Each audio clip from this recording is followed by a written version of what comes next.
6 বছরের এক শিশুকে ধর্ষণের অভিযোগ, প্রতিবাদে রাস্তায় অবরোধ করে বিক্ষোভ গ্রামবাসীদের। ঘটনাটি হাবড়া এলাকার। গ্রামবাসীদের অভিযোগ, প্রতিবেশী যুবক সতীশ সরকার, বয়স 34, ছোট শিশুটিকে ধর্ষণ করে।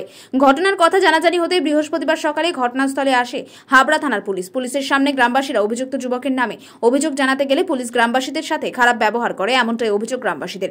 পুলিশ শিশুটিকে স্বাস্থ্য পরীক্ষার জন্য নিয়ে যায় হাসপাতালে। ঘটনায় উপযুক্তকে গ্রেপ্তার এবং শাস্তির দাবিতে রাস্তা অবরোধ করে বিক্ষোভ দেখায় স্থানীয় বাসিন্দারা। হাবড়া থানায় লিখিত অভিযোগ দায়ের করা হয়েছে। পুলিশ অভিযুক্তকে গ্রেপ্তার করেছে।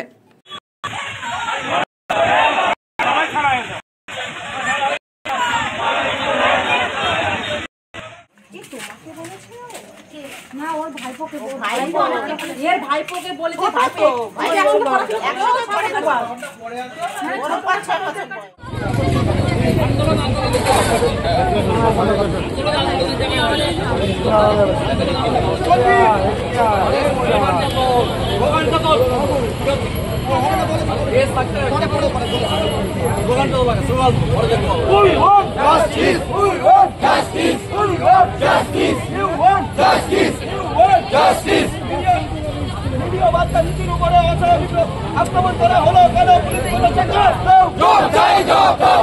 বাচ্চা মেয়ের প্রতি নির্যাতন করা হলো কেন?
আমরা ছিলাম না সকালবেলা,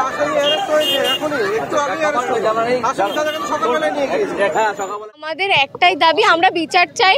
পুলিশ যখন এখানে বিচার করার জন্য এসছে তখন পুলিশ আসামিদের পক্ষে হয়ে কথা বলছে এবং সাধারণ মানুষ যখন বিচার চাইতে গেছে পুলিশ তাদের ধাক্কা মেরে সরিয়ে দিয়ে আসামিদের বের করে নিয়ে গেছে। এটা কি উচিত?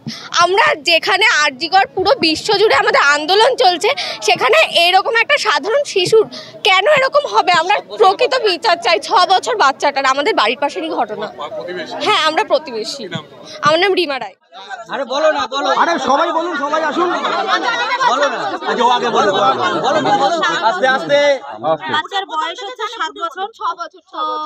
ও হচ্ছে ওর বাড়িতে, ওর মা হচ্ছে ওকে পান আনতে পাঠিয়েছিল পাশের বাড়িতে।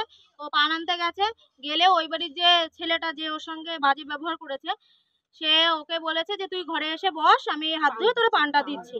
এবার ও ঘরে ঢুকে, হাত ধুয়ে ঘরে ঢুকে ওর বাচ্চাদের সঙ্গে কিছু করেছে, মানে খুবই বাজে কাজ করেছে। করার পরে ওর মা ডেকেছে। ও বাড়ি আসার পরে বলছে কি যে কি হয়েছে, ও কিছু না বলে ও সোজা পড়তে চলে গেছে। যেই বাচ্চা পড়তে যাওয়ার সময় কাঁদে সেই বাচ্চা সেদিন কাঁদেনি। পড়তে গিয়ে হচ্ছে পড়ার ওইখানে গিয়ে সব কথা বলেছে যে আমারে এরকম করেছে। এবার যেহেতু সেখানে আমারও ভাইপো পড়তো, তো আমার ভাইপো হট করে বাড়ি চলে এসে বলছে কি যে পিপি জানো ওর সঙ্গে এরকম বাজে কাজ হয়েছে। তারপর আমি ওর মার কাছে এসে আমি বলছি যে বৌদি এরকম ঘটনা হয়েছে, তুমি কি কিছু জানো? তো বলছে কি যে হ্যাঁ আমি জানি, আমি কাউরে কোনো কিছু বলিনি। আমি কেন? তো তাহলে তুমি বলছো না কেন? তুমি কিছু বলো, আমরা সবাই তোমার পাশে আছি। একটা বাচ্চার সঙ্গে এরকম হয়েছে। বলছে কি ঠিক আছে আমার স্বামী বাড়ি আসুক তারপরে আমি বলতে পারবো, এখন তো আমি কিছু বলতে পারবো না। যে তোমরা এখনো চুপ করে কেন আছো? এখন বলো, এবার তো দাঁড়াও। ঠিক আছে, তো কালকে রাত্রিবেলাও তেমন কিছু বলেনি। আজকে সকালবেলা আবার আমি বললাম যে আমি আমার কাকিমা সবাই এসে বললাম যে ওদের কিছু বলো, কিছু তো বলা উচিত। তারপরে ওরা ঠিক আছে বলছে, ঠিক আছে তাহলে আমরা ক্লাবে জানাচ্ছি, পুলিশকে জানাচ্ছি, ঠিক আছে। তারপরে ক্লাবে পুলিশে জানাই। পুলিশ কখন এসেছিলেন? হ্যাঁ, পুলিশ কখন এসেছিল? পুলিশ 11:30 এসে নিয়ে চলে গেছে ওদের। হ্যাঁ, পুলিশ আমাদের পুলিশের গায়ে হাত দিচ্ছে, মানে পুলিশ এসে কাকে এক এক করে বলুন, এক এক করে বলুন, শোনা যাবে না। এই যে একে একে ধাক্কা দিয়েছে,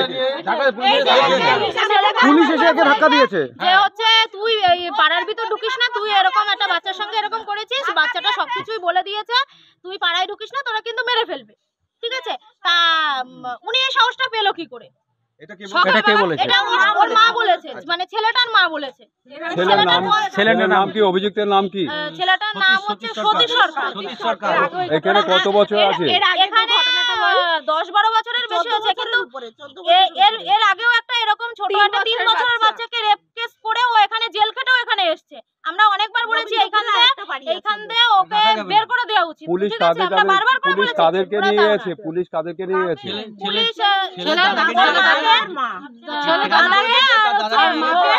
মাকে নিয়ে গেছে, কিন্তু সেই ছেলেকে এখনো খুঁজে পাওয়া যাচ্ছে না।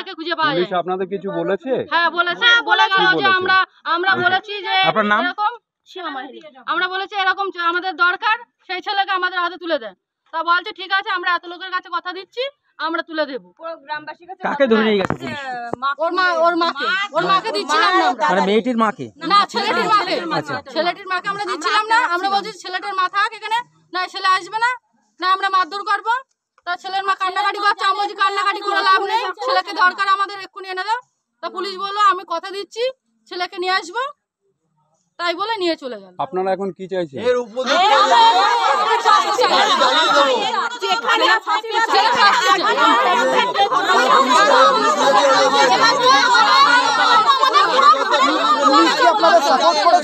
আপনাদের সাপোর্ট করেছে? ছেলেকে তুলে দেবো, কিন্তু বলেনি যে কবে তুলে দেবো, কিন্তু ছেলেরা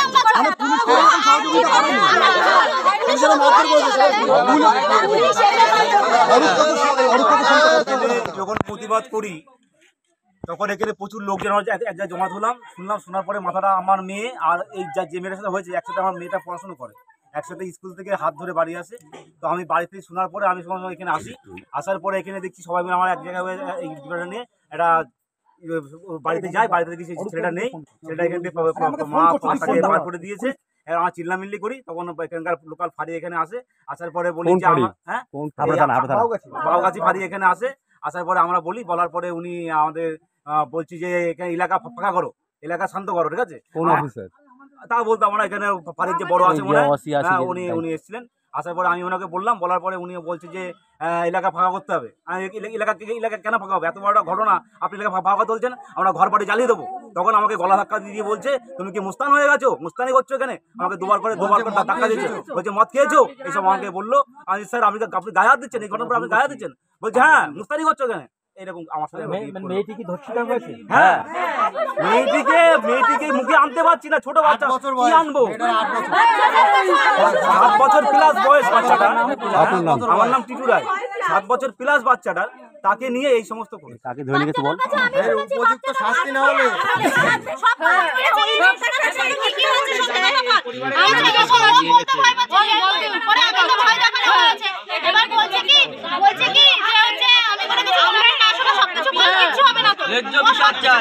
সবকিছু বলেছে আমাকে, এরকম করেছে, এরকম মাঝে মাঝে কাজ করেছে, আমাদের সাথে বলেছে। আমরা গিয়ে এই জায়গাটার নাম কি? মসলন্দপুর 2 নম্বর পঞ্চায়েত, রাজবল্লভপুর মাঠপাড়া।